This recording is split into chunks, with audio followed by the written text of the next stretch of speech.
8/2024 ইংরেজি জুমাবার দিবাগত রাত ময়মনসিংহের ঐতিহ্যবাহী খালিস দ্বীনি বিদ্যাপীঠ জামিয়া আরবিয়া মুসলিমুল উলুমের ইন্তেজামে আয়োজিত সালানা ইসলামী মহাসম্মেলনের সদর ইজলাস সম্মানিত সভাপতি মুআজ্জাজ হযরত বুজুর্গ উলামায়ে কিরাম, বিভিন্ন দ্বীনি মাদারিস থেকে আগত আজিজ তালাবা,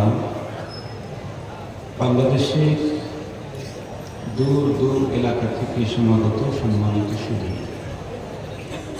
সর্বপ্রথম মহান আল্লাহ পাকের দরবারে আলিশান লাখ কোটি শুকর যে রব্বে করিম অত্যন্ত দয়া করে মায়া করে ভালোবেসে আমাদের হায়াতকে দীর্ঘায়িত করে আজকের এই মুহূর্ত পর্যন্ত সুস্থ সবল রেখে দুনিয়ার শত ব্যস্ততাকে পিছনে ফেলে রেখে দ্বীনের নিসবতে কোরআন পাকের মহাব্বতে জান্নাতি আয়োজনে দ্বীনি ইদারার চৌহদ্দির মাঝে আহলুল্লাহদের সহবতে আমাদেরকে লম্বা সময় ব্যয় করবার তৌফিক দিলেন। সে মহান মহিনের দরবারে আমরা প্রত্যেকেই শুকরগুজার হচ্ছি। জবান খুলে ভক্তি সহকারে মহাব্বত নিয়ে দিল থেকে আবেগের সাথে উচ্চ কণ্ঠে সকলে পড়ে নিই আলহামদুলিল্লাহ। সম্মানিত উপস্থিতি, আপনারা সম্ভবত কবলাল আসর অথবা বাদাল আসর থেকেই দেশের খ্যাতিমান শীর্ষস্থানীয় হযরত উলামা মাশায়েখদের জবানে অত্যন্ত গুরুত্বপূর্ণ দ্বীনি দিক নির্দেশনামূলক আলোচনা শুনছিলেন। মাহফিলের একদম শেষ মুহূর্তে রব্বে করিম আমাকে আপনাদের খেদমতে উপস্থিত করে দিয়েছেন। আমিও মহান রব্বুল আলামিনের উপরে পূর্ণ আস্থা রেখেই তার কালামে মাজিদের সূরা কাফ 18 নম্বর আয়াতে কারিমা তিলাওয়াত করেছি। সহিহ বুখারী শরীফের ছোট্ট একখানা হাদিস পাঠ করেছি। মহান মালিক যদি আমাকে তৌফিক দেন, তার দয়া যদি শামিল হয়, তিলাওয়াতকৃত আয়াতে কারিমা এবং কথিত হাদিসকে সামনে নিয়ে গুরুত্বপূর্ণ দুটি কথা আপনাদের খেদমতে তাকরার করতে চাই।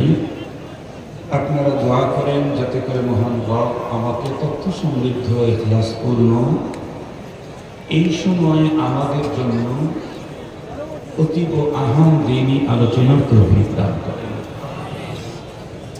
মুহতারাম হাজিরিন, রাত্রি এখন খুব বেশি হয়নি, মাত্র 9:30। এখন গ্রাম থেকে একদম গ্রাম পর্যন্ত বিদ্যুৎ সঙ্গত কারণে মানুষ ঘুমাইতে 9টা-10টা এমনি বাজে। শহরের মানুষ আরো পরে ঘুমায়। অনেক রাত পর্যন্ত বয়ান চলবে না। এই শেষ পর্যন্ত অবস্থান নিয়ে মোনাজাতে অংশগ্রহণ করে আল্লাহ তৌফিক দিলে বাড়িতে ফিরে যথেষ্ট পরিমাণে ঘুমাবার পরে ফজরের সালাত জামাতের সাথে পড়ার মতো সময় থাকবে ইনশাআল্লাহ। এই কারণে আমি আপনাদের সবাইকে বলবো, লম্বা টাইম বসেছিলেন, বলা যত সহজ, কোনো কাজ করা অত সহজ না। আপনারা অনেক কষ্ট করে বসে থাকেন, এ কারণে গায়ের সাথে গা লেগে নিচে ফ্লোরে আমরা তো 1 ঘন্টা 1.5 ঘন্টা কথা বলে চলে যাই। আমাদের পা হাত এগুলি নড়ানোর একটা ব্যবস্থা আছে, আপনাদের হরকত করার ব্যবস্থা নেই। এরপরেও যেহেতু আপনারা একদম সম্মুখপানের মানুষ, এই কারণে আপনারা উঠা বসা করলে আমাদের জেহেনে ইন্তিশাল হয়। এটা শুধু আমাদের এই পৃথিবীর সর্বশ্রেষ্ঠ ক্ষতি, যার চাইতে বড় ক্ষতি রব্বুল আলামিন তৈরি করেন, যিনি উম্মতের নবী, নবীদেরও নবী, যিনি নবীউল আম্বিয়া, ইমামুল আম্বিয়া, যিনি মুসাদ্দিকুল আম্বিয়া, সেই নবী করিম সাল্লাল্লাহু আলাইহি ওয়াসাল্লাম একদিন মসজিদে নববীতে কথা বলতেছিলেন, পাশে দুই একজন সাহাবী দাঁড়ানো ছিলেন। এই দুই একজন সাহাবী দাঁড়ানো ছিলেন, এটা পয়গম্বরের জেহনি ইন্তেশার। নবীজি বললেন, ইজলিসু, তোমরা বসো। কিন্তু আজীব ইত্তেফাক, নবীজি যখন বলেছেন তোমরা বসো, ওই মুহূর্তে পয়গম্বরের এক সাহাবী নবীজির এই মজলিসে অংশগ্রহণ করার জন্য বাড়ি থেকে আসতেছিলেন। এখনো মসজিদে নববীর এরিয়াতে ঢুকতে পারেন নাই, বাহির থাকতেই ওনার কানে আওয়াজ ঢুকলো, নবীজি বলেছেন বসো। সাহাবী ওখানেই বসে পড়লেন। উনি কিন্তু আসতেছেন নবীজির বয়ান শোনার জন্য। রাস্তায় থাকতেই নবীজির কণ্ঠের আওয়াজ ঢুকছে, বসো। ওখানে বসতে বয়ান শেষে নবী আলাইহিস সালামের কাছে তার এই ঘটনা বর্ণনা করলে নবীজি বললেন, আমি কি তোমাকে বসতে বলেছি? আমি তো মসজিদের ভিতরে যারা বসার দাঁড়ানো ছিল, ওটা আমার জেহনি ইন্তেশার, তাদেরকে বসতে বলেছি। সাহাবী রাসূল উত্তর করলেন, ওগো নবীজি, আপনার ইজলিসুর মর্ম বুঝতে আমার ভুল হয় নাই। এরপরেও নবীজির কণ্ঠের আওয়াজ বসো, এটা শোনার পরে আমার চলার তো কোনো শক্তিই ছিল না। নবীজি বলেছেন বসো, সেই শব্দটা আমার কানে ঢুকছে, আমাকে বলেননি। কিন্তু এই শব্দটা বসো শব্দ পয়গম্বরের কণ্ঠে আমার কানে ঢুকছে, তো আমার আর চলার শক্তি ছিল না। এই কারণেই হযরতে সাহাবায়ে কেরাম রিদওয়ানুল্লাহি তাআলা আলাইহিম আজমাইন অনেক লম্বা টাইম ওয়াজ শোনা লাগেনি। নবী আলাইহিস সালাম তো ওয়াজ করেছেন মাত্র 20 বছর। 3 বছর তো ফাতরাতে ওহী, নবী আলাইহিস সালামের উপরে ওহী বন্ধ ছিল, তখন তো তাবলীগ নিষিদ্ধ ছিল। তো মাত্র 20 বছরের বয়ান শুনলেন তা সবাই। কেউ 2 বছর বয়ান শুনছেন নবীজি, 2 বছর 1.5 বছর নবীজির জবানে বয়ান শুনে তারা কি হলেন?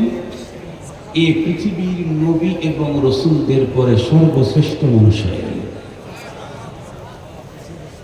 নবী এবং রসুলগণের পরে এই পৃথিবীর সবচাইতে সেরা মানুষ। খায়রুল কুরুনি কারনি থুম্মা আল্লাযীনা ইয়ালুনাহুম থুম্মা আল্লাযীনা ইয়ালুনাহুম।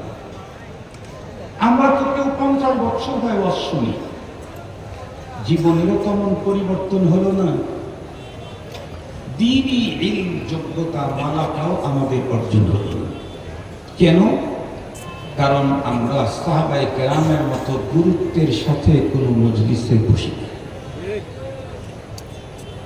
একই মজলিস আপনারা দেখবেন একই সঙ্গে প্রাইমারিতে পড়েছে, হাই স্কুলেও একসঙ্গে পড়েছে, পরবর্তী লাইফে দেখা যায় একজন সচিব আর একজন ভ্যান চালক। কিতাব তো বই তো একটাই, টিচারও একজন, বিদ্যালয় একটা, তো একজন ভ্যান চালক আর একজন সচিব কেন? যে সচিব হয়েছে সে তার শিক্ষানবিষ্কাল টোটালটা কাজে লাগিয়েছে, একটু নষ্ট করেনি। আর যে শিক্ষানবিষ্কাল তাকে কাজে লাগাই নাই, সে অল্প কিছু চলার পরে ঝরে পড়ে গেছে। মুহতারাম হাজিরিন, এটা আমার খুব দৃষ্টিকটু লাগে। কয়েকটা জিনিস আমি একেবারে সইতেই পারি না। তার মধ্যে একটা হলো, কোনো একজন খতিব বয়ান করতেছেন, আর একজন আসতেছেন, ওনার বয়ানের মাঝখানে লিল্লাহি তাকবীর নারায়ে তাকবীর, এটা আমার একেবারে মেজাজে সহ্যই হয় না। যত বড়ই হোক, কিন্তু ওই ব্যক্তির চাইতে কোরআনের কথার দাম তো অনেক বেশি। উনি তো বড় হয়েছেন কোরআন দিয়েই, যেই বড় আসতেছেন উনি তো কোরআন দিয়েই বড় হয়েছে। আর উনি যত ছোটই হোক, উনি তো কোরআনের কথাই বলতেছেন। তো দুইজনের জিনিস তো একটাই, যত তাকবীর দিতে মনে চায় কারো ভক্ত আপনি, অসুবিধা নেই, ভক্ত হওয়া তো ভালো। সাহাবায়ে কেরাম নবীজির যেই পরিমাণে ভক্ত ছিল, ওই পরিমাণে ভক্ত কিয়ামত পর্যন্ত কোনো মানুষের হবে না। ভক্ত হওয়া তো ভালো, কিন্তু উনি তো আসতেছেন, উনি আসুক, বসুক, ওনার আগে হুজুরের বয়ানটা শেষ হোক, প্রয়োজনে আপনি 2.5 ঘন্টা তদবির দেন, তারপরে 10 মিনিট বা শুনুন, অসুবিধা কি? আর একটা হলো, এটা আমাদের দেশে এখন খুব বেড়ে গেছে, যে যার মুরিদ, যে যার ভক্ত, সে তার অসুবিধা। পীর আসতে একটা, তার মুরিদ ঝুম করে ঢুকে পড়ল, পীর সব চলে গেল, একেবারে মুষলধারে বৃষ্টির মতো ছোট ধারায় বের হয়ে গেল। এই তরিকায় কোন পীরে শিখাইল আর কোন বুজুর্গের এই তরতিব, এটা আমরা যে অক্ষর যা পড়েছি তা পাই নাই, বরং আমরা তো পড়েছি এটা যে হিকমতের কথা যেখানে পাও সেখান থেকেই না। আলাইকুম বিদিওয়ানি শুআরাইল জাহিলিয়া ফাইন্না ফীহি মাআনি কিতাবিকুম ওয়া তাফাসিরি কালামিকুম। আমরা তো এটা পড়ে আসছি যে তোমরা জাহিলি যুগে বড় বড় কবি আর সাহিত্যিকদের বইগুলোও তোমরা পড়ো। জাহিলি যুগের কবিদের সাহিত্যিকের বই পড়বো কেন? সেখানে খুঁজলে তোমার কোরআনের তাফসীর আর তরজমা মিলে যেতে পারে। একজন সাধারণ শিক্ষিত মানুষ দাওয়াতে তাবলীগের সাথে খুব মেহনত করেন। উনি একদিন আমাকে একটা কথা বলছেন, আমি এটা জীবনেই ভুলব না। উনি বলতেছিলেন যে মুহতারাম, শুধুই ওয়াজ মাহফিলের দিন আসেন, সারা বছরে আর আমার মাদ্রাসাতে দেখতে আসেন না। বছরের মাঝখানেও একটু আসতেন, আপনার ভিতরে তো কিছু সৌন্দর্য আছে, একেবারেই শুধু অসৌন্দর্যে পৃথিবীর কেউ চলতেই পারে না। সুন্দর অসুন্দর মিলেই মানুষ। তো আপনার ভিতরে কিছু সৌন্দর্য আছে, ওনার ভিতরে কিছু সৌন্দর্য আছে, ওনার ভিতরে কিছু সৌন্দর্য আছে। আমি যদি প্রত্যেকের সৌন্দর্যটাকে যদি চুনে নিই, তাহলে আমার কাছে অনেক সৌন্দর্য জমা হয়ে যাবে। অনেক উপস্থিতি যারা আছেন, হযরত তো মাহফিলের তরতিবই করেছেন এমন পদ্ধতিতে যে শেষ মোনাজাত করে বাড়িতে গিয়ে আসানির সাথে ঘুমায়াও ফজরের নামাজে কোনো সমস্যা হবে না। 1টা-1:30 পর্যন্ত ওয়াজ আমাদের করতে হয়, এখানে ইনশাআল্লাহ 10:30 শেষ হয়ে যাবে। একটু কিছু কথা এক্সট্রা বলে ফেললাম, আফওয়ান, সরি, একটু সরি। যদি ভুল হয়ে থাকে ক্ষমা করে নিন, আর যদি সহি কথা বলে থাকি আমলে নিয়ে নিন। আল্লাহ আমাদেরকে তৌফিক দান করুন। আমি আজকে কোন সাবজেক্টের উপরে কথা বলবো ভাবতেছিলাম, বড়দের মজলিস, তো আল্লাহ তাআলা আমার জেহেনের ভিতরে একটা কথা ঢেলে দিল যে এখন এই বিষয়ের উপরে আলোচনা করা দরকার। সূরা কাফের 18 নম্বর আয়াত আমি তিলাওয়াত করেছি। এই আয়াতে আল্লাহ তাআলা বলেন, মা ইয়ালফিযু মিন কাউল, তোমার মুখ থেকে যত কথা শব্দ বের হয়, ইল্লা লাদাইহি রাকিবুন আতীদ, এগুলিকে সংরক্ষণ করার জন্য তোমার পিছনে সিআইডি লাগানো আছে। একেবারে সহজ তর্জমা। বুখারী শরীফের যে হাদিস আমি পড়েছি, হাদিসে নবীজি বলেন, মাইয়াদমান লি, তোমাদের মধ্যে যেই ব্যক্তি আমাকে মা বাইনা লাহমিহি ওয়া মা বাইনা রিজলাই, তার দেহের 2 অঙ্গের জামানত দিবে, জামিন হবে, আজমান লাহুল জান্নাহ, আমি ওই লোকটাকে আল্লাহর জান্নাতে ঢুকিয়ে দেওয়ার জন্য জামিন হয়ে যাবে। আমার দেহের 2 অঙ্গ জামানত আমি যদি নবীকে দিতে পারি, নবীজি আমাকে পরকালে জান্নাতে ঢুকিয়ে দেওয়ার জামিন। এ হলো কোরআন শরীফের আয়াতের তর্জমা, হাদিসে পাকের তর্জমা। এখান থেকে কি সবক নিব আমরা, কি বুঝাইতে চাইলেন আল্লাহ, আমার নবীজি কি বার্তা দিতে চাইলেন, এটার জন্য একটু আমাকে 40 মিনিট সময় দিতে হবে, পারবেন তো ইনশাআল্লাহ? আমরা জানি রব্বুল আলামিন তার নিয়ামত অসংখ্য অগণিত, প্রতিটি মুহূর্ত মুষলধার বৃষ্টির মতো আমাদের উপরে বর্ষিত হচ্ছে। নিয়ামতগুলো যেহেতু আল্লাহর দিকে নিসবত, সঙ্গত কারণে কোনো নিয়ামতকে ছোট বলার সুযোগ নেই। রবের দেওয়া আবার ছোট হয় কেমন? দেওয়াটা কার বলেন না, কার? এটা ছোট বলার সুযোগ আছে কি? নেই। দ্বিতীয় নম্বর কারণ হল রবের যত নেয়ামত আছে সবগুলাই এমন কোয়ালিটি যে এগুলি শুধুই তার কাছে পাওয়া যায়, পৃথিবীর অন্য কোথাও মিলে না। সুতরাং এটা কি পরিমাণে দাম, মূল্য, যে পৃথিবীর কোথাও মিলেই না। সহজে বুঝবার জন্য আমার নিজের দেহের কথা বলি। আমার বাম পায়ের 4টা আঙ্গুল নেই। গত বছর 30শে ডিসেম্বর রোড অ্যাক্সিডেন্টে আমার আঙ্গুলগুলি চলে যায়। এই 4টা আঙ্গুল চলে গেছে। এখন যদি তাম পৃথিবীর সমস্ত মানুষ আমার প্রতি ভালোবাসা, মহব্বত, হৃদ্যতা দেখায় আর কোটি কোটি মিলিয়ন ডলার ব্যয় করে বলে যে খান সাহেবকে কমপক্ষে একটা আঙ্গুল আমরা লাগাই দেব। পায়ের বৃদ্ধা আঙ্গুল 80% ব্যালেন্স নিয়ন্ত্রণ করে, আর 20% হলো 4 আঙ্গুল। হাতের বৃদ্ধা আঙ্গুল 50% নিয়ন্ত্রণ করে, শক্তি থাকে, আর গোলাতে থাকে 50%। কিন্তু পায়ের বৃদ্ধা আঙ্গুল 80% নিয়ন্ত্রণ করে। সবাই যদি চিন্তা করে যে খান সাহেবের কমপক্ষে বৃদ্ধা আঙ্গুলটা লাগায় দেবে, বলুন তো দেখি রবের দেওয়া হুবহু এই আঙ্গুল আজকের পৃথিবীর কোন জায়গা থেকে উদ্ধার করা কি সম্ভব? তিনি বলেন রবের দেওয়া নেয়ামত যেগুলি পৃথিবীর শুধুই তার কাছে পাওয়া যায় আর কারো কাছে নাই, এটির দাম কি পরিমাণে হতে পারে এটা বোঝার যোগ্যতা, ব্যক্ত করার ভাষা আমার নেই। রব্বুল আলামিনের প্রত্যেকটি নেয়ামত খুব দামি, তবে এর মধ্যে আল আহাম ফাল আহাম আছে। ফাদ্দালনা বা'দাহুম আলা বা'দ, একটা চেয়ে আরেকটা দামি, একটা চেয়ে আরেকটা দামি, একটা চেয়ে আরেকটা দামি। আজকে যে আয়াতে কারিমা তেলাওয়াত করেছি, এখানে রব্বে কারীমের একটা বড় নেয়ামতের কথা আছে এবং সেই নেয়ামতের কথা উল্লেখ করে রব আমাদেরকে সাবধান করেছেন। সেই নেয়ামতটা কি? কুওয়াতে তাকাল্লুম, স্পিকিং পাওয়ার, কথা বলার যোগ্যতা। কথা বলার যোগ্যতা আল্লাহর দেওয়া কত বড় নেয়ামত! এটা যদি আমি বুঝতে চাই, তাহলে যেই মানুষটা দীর্ঘদিন পর্যন্ত কথা বলতে পেরেছে, আল্লাহ আমাদেরকে পানা দিক, হঠাৎ প্যারালাইসিসের কারণে পুরো বডি ঠিক আছে, বাট কথা বন্ধ হয়ে গেছে। এই জাতীয় কোনো পেশেন্টের কাছে গেলেই আপনি তার অবস্থান দেখে বুঝতে সক্ষম হবেন যে কথা বলার যোগ্যতা কত বড় নেয়ামত। আমি বলতে পারছি তো, এই জন্য আমার কাছে এটা মূল্যায়ন নেই। ফার্সিতে একটা প্রবাদ বাক্য আছে, কদরে নেয়ামত বাদে জাওয়াল। বাংলাতেও আছে, দাঁত থাকতে দাঁতে মর্যাদা বোঝা।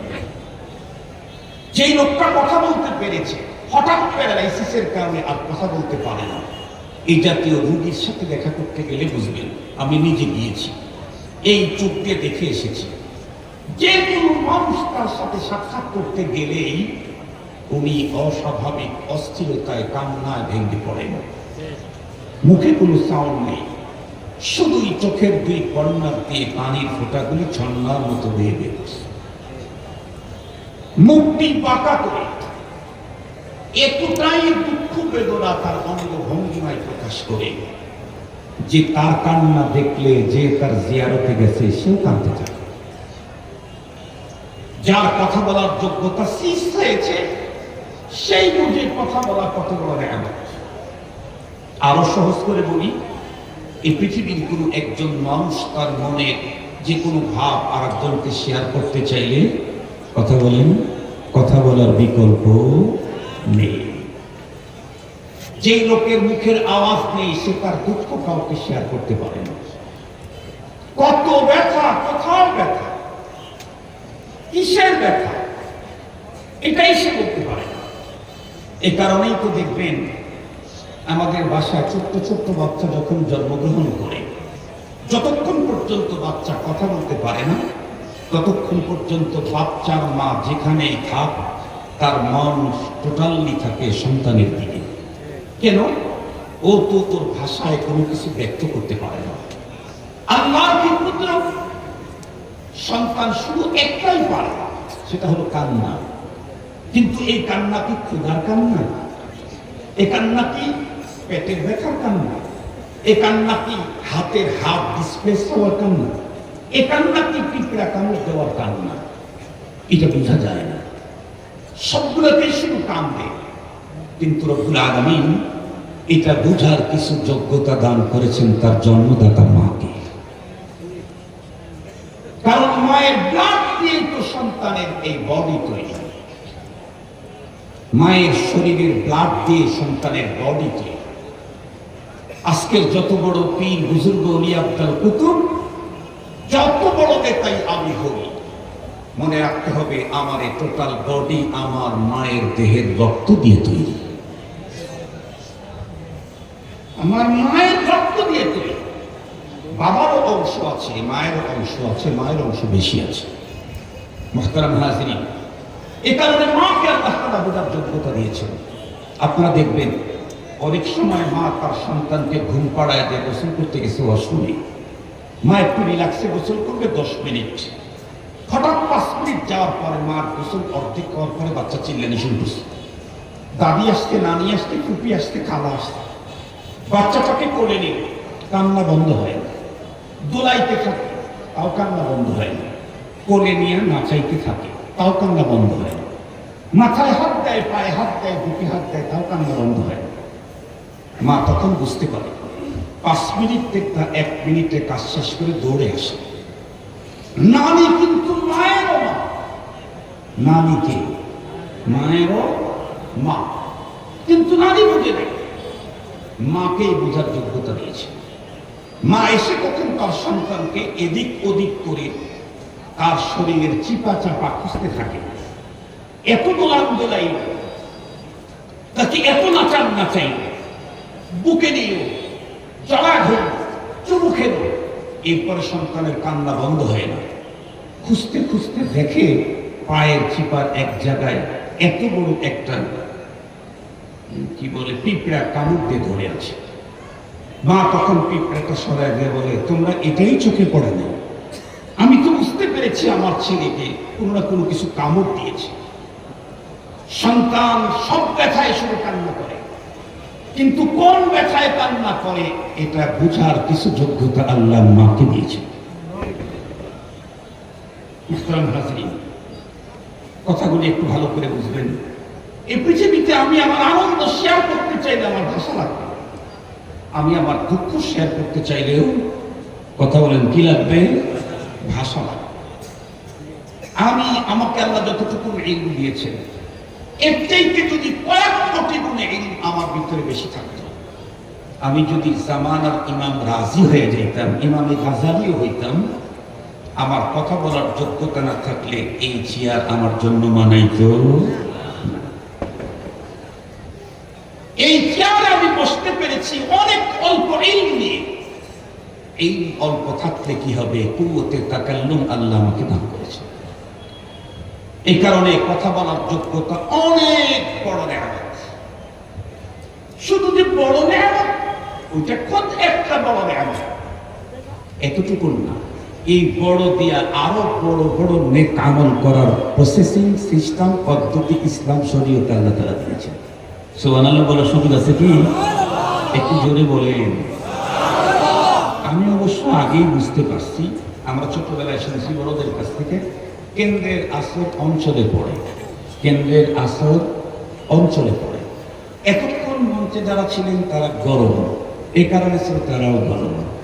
এখন মঞ্চে যিনি আসছেন উনি নরম, এই জন্য শ্রোতাদের সুবহানাল্লাহ নরম। এটা আমি বুঝে ফেলেছি, কারণ কেন্দ্রের আসর অঞ্চলে পড়ে। সুবহানাল্লাহ মাঝে মাঝে একটু বলেন, এমনি। মুহতারাম হাজিরিন, দেখেন এই পৃথিবীর প্রতিটি মানুষ পরপারে জান্নাতি হতে চায়, বিল খুসুস যারা পরপারকে বিশ্বাস করে, হিন্দু হোক আর মুসলমান, সেটা কথা না, পরকালকে যে বিশ্বাস করে, ও যদি হিন্দুও হয় তাও পরপারে সুখী হতে চায়। এই জন্য বাংলাদেশের কোনো হিন্দু মরার পরে নরকে যেতে চায় না, সবাই স্বর্গে যেতে চায়। আপনাদের ময়মনসিংহে বড় বড় ব্যবসায়ী হিন্দু আছে না? তাদের বাবা মা মরে গেলে তাদের নামে লেখা থাকে স্বর্গীয় পিতা। দেখছেন কি আপনারা? স্বর্গীয় পিতা। তার মানে তারা তাদের বাপকেও নরকে পাঠাইতে চায় না, স্বর্গেই পাঠাইতে চায়। তো হিন্দুরা যারা পরপারকে বিশ্বাস করে তারাও পরপারে স্বর্গে যেতে চায়, নরকে যেতে চায় না।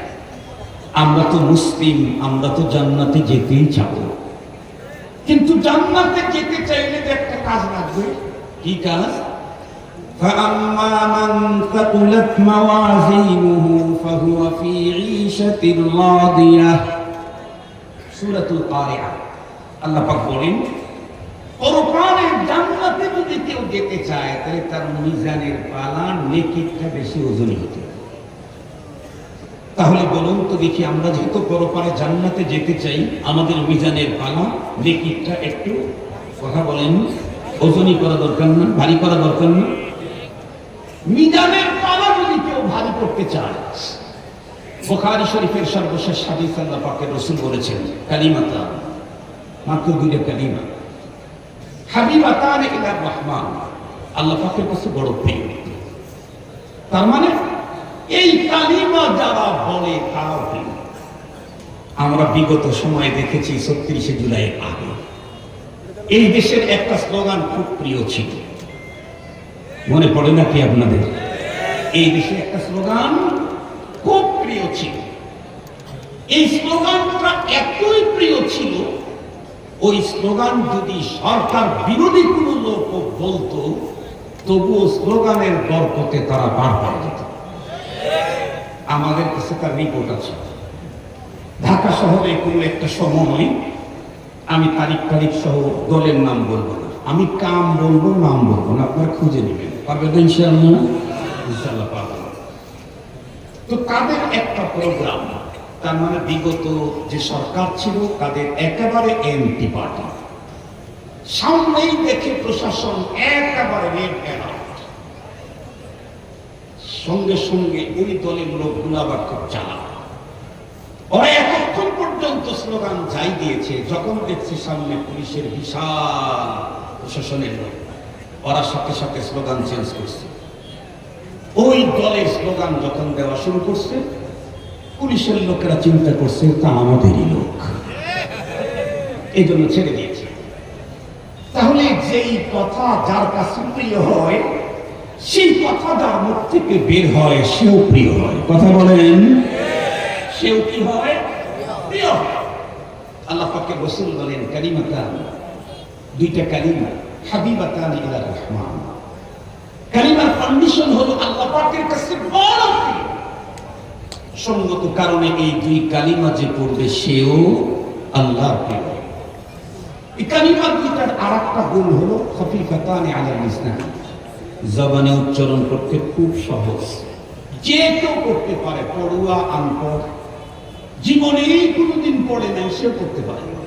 সুবহানাল্লাহি ওয়া বিহামদিহি সুবহানাল্লাহিল আযীম। কিন্তু এর আরেকটা যে গুণ আছে সেটাই হলো মূল, সেটা হলো সাকিলাতান ফিল মিজান। মিজানের পায় যখন উঠানো হবে সবচেয়ে বেশি ওজন হবে এই কালিমা দুইটা। আমরা জান্নাতে যেতে চাই, জান্নাতে যেতে চাইলে فأما من ثقلت موازينه فهو في عيشة راضية, তিনি আমাকে তুমি মিজানের পালা ওজনই করতে হবে। আর ওজনই করতে চাইলে সবচেয়ে বেশি ওজন হবে মিজানের পালায় যে আমল, সেটা কি হাতের আমল, পেটের আমল, পিঠের আমল, টাকার আমল, পয়সার আমল, না জবানের আমল? আর একটু জোরে বলেন, আর একটু জোরে বলেন, জবানের আমল। সুবহানাল্লাহি ওয়া বিহামদিহি সুবহানাল্লাহিল আযীম। একটু কয়েকবার পড়ি, সুবহানাল্লাহি ওয়া বিহামদিহি সুবহানাল্লাহিল আযীম, সুবহানাল্লাহি ওয়া বিহামদিহি সুবহানাল্লাহিল আযীম, সুবহানাল্লাহি ওয়া বিহামদিহি সুবহানাল্লাহিল আযীম। তাহলে জবান কত একটা বড় নিয়ামত, এটা ব্যবহার করে সবচেয়ে বেশি ওজনী আমল করার পদ্ধতি আল্লাহ আমাকে দিয়েছেন। তিনি জবানের দাম আরো বেড়ে গেল। দ্বিতীয় নম্বর আমাদের নবীজি বলেন, আফজালুদ যিকরি লা ইলাহা ইল্লাল্লাহ। যত জিকির দুনিয়াতে আছে সবচেয়ে উন্নত মানের জিকির হলো লা ইলাহা ইল্লাল্লাহ। জিজ্ঞেস করি, এই জিকির কি হাত দিয়া হয় না পা দিয়া হয়? পেট দিয়া হয় না পিঠ দিয়ে হয়? টাকা দিয়ে হয় না পয়সা দিয়ে হয়? কি দিয়া হয়? জবান। সবচেয়ে বেশি ওজনে আমল, এটাও আমলে লিসানি। সবচেয়ে প্রিয় জিকির আফজালুল জিকির, এটাও জবান দিয়ে করা যায়। শুধু এতটুকু না না না, আল্লাহর হাবিব আরো বলেন, আফজালুল ইবাদাতি তিলাওয়াতুল কুরআন। খুব ভালো করে বুঝতে হবে, কোরআনে হাকিমে আল্লাহ পাক রব্বুল আলামিন জিন ইনসানকে তৈরি করার টার্গেট বয়ান করতে বলেন, ওয়ামা খালাকতুল জিন্না ওয়াল ইনসা ইল্লা লিয়াবুদুন। আমি তো জিন ইনসানকে শুধুমাত্র কেবলমাত্র একমাত্র আমার ইবাদতের জন্য তৈরি করেছি। ইবাদতের মারাতেব আছে, কিছু ইবাদত ফরায়েজ, কিছু ওয়াজিবাত, কিছু সুনান মুস্তাহাব্বাত ও নওয়াফিল। এই পৃথিবীতে নফল ইবাদতের যত কিসিম হতে পারে, এর ভিতরে সবচেয়ে বড় আফজাল ইবাদত হলো কোরআনে পাকের তিলাওয়াত। তার মানে ফজরের আগে উঠে তাহাজ্জুদ পড়েন, তার চাইতে তিলাওয়াতের দাম কম না বেশি? মক্কাতুল মুকাররমায় গিয়ে নফল ইবাদত করলেন, তার চাইতে কোরআনে পাকের তিলাওয়াতের দাম কম না বেশি? আমি জিজ্ঞাসা করতে চাই, সর্বশ্রেষ্ঠ ইবাদত এটা হাত পা পেট পিঠ দিয়ে করা যায় নাকি জবান? বুঝা গেল রবের দেওয়া উম্মতে তাকাল্লুম, স্পিকিং পাওয়ার এত বড় মহান এক নিয়ামত। কথা বলার যোগ্যতাই এক নিয়ামত। আর সবচেয়ে দামি দামি ইবাদত, দামি দামি কাজ, নেকির কাজ এই জবান দিয়েই হয়। মুহতারাম হাজিরিন, তিনি বুঝেন জবানের দাম এখন কি পরিমাণে বাড়লো। এই জবান যখন দামি কাজ করে, এই জবানের দাম, এই ঠোঁটের দাম, জিহ্বার দাম কি পরিমাণে হয়। সহিহ হাদিস খুলে দেখেন, এই জমিনে কোন মুসলমান নারী পুরুষ আল্লাহর কোরআন যদি শুদ্ধ তেলাওয়াত করে অথবা বিশুদ্ধ তেলাওয়াত করে, আকীদাতের সাথে আদাবের রিআয়াত করে, তাহলে তিলাওয়াতকারীর ঠোঁটকে চুমু দেওয়ার জন্য আসমান থেকে ফেরেশতা জমিনে সিরিয়া করতে থাকে। এই ঠোঁট কত দামি হয়ে গেল, যেন দামি ইবাদত করা যায়। ফেরেশতা তার ঠোঁটকে চুমু খেতে আসে। আমরা তো কয়েকদিন আগে দেখলাম তুরস্কের প্রেসিডেন্ট রজব তাইয়্যিব এরদোগান বাংলাদেশের গৌরব মুআজ মাহমুদকে 127টা রাষ্ট্রের মধ্যে সম্ভবত নাম্বার 1 হয়েছে। তাকে তো উপঢৌকন দিয়েছে। তুরস্কের মতো একটা রাষ্ট্রের প্রেসিডেন্ট তার হাতকে চুমু খেয়েছে। আল্লাহু আকবার বলেন। যেখানে তুরস্কের মতো রাষ্ট্রের প্রেসিডেন্ট হাফেজে কোরআনের হাতকে চুমু খায়, সেখানে আমার দেশের 3.5 টাকার নাস্তিক রাম আর বান্দের চুলকানি হইলে কিছুই আসে যায় না। 3.5 পয়সার দাম, 3.5 পয়সার দাম। আমার দেশের নাস্তিক পাড়ায় যদি পুরো চুলকানির মতো ভয়ঙ্কর যদি ছড়ে, হাফেজে কোরআনদের ইজ্জত দেখে, উলামায়ে কেরামদের মিলন মেলা দেখে, বাংলাদেশের সোহরাওয়ার্দী উদ্যানে জাতীয় উলামা মাশায়েখের সম্মেলন দেখে এমনটাই চুলকানি তাসলিমান ওই পার থেকেও অ্যাটাচ না দিয়ে নিজে আর বাঁচতেই পারে না। শেখুল হাদিস আল্লামা আজিজুল হক রাহমাতুল্লাহি আলাইহি, আমি ওনার কাছে বুখারী শরীফ পড়েছি, তিরমিজি শরীফ পড়েছি। আমার মনে পড়ে আমরা যখন বুখারী পড়ি তখনই তসলিমার উত্থান হয়েছিল। তসলিমার কোরআনের বিপক্ষে নানা রকমের কথাবার্তা বলা শুরু করল। হুজুর একবার বাইতুল মুকাররমের উত্তর না দক্ষিণ গেটে একটা সমাবেশ ডাক দিলেন। তো সেইখানে রহমানিয়ার এক ছেলে তসলিমার বিরুদ্ধে একটা সিরিয়াস সুন্দর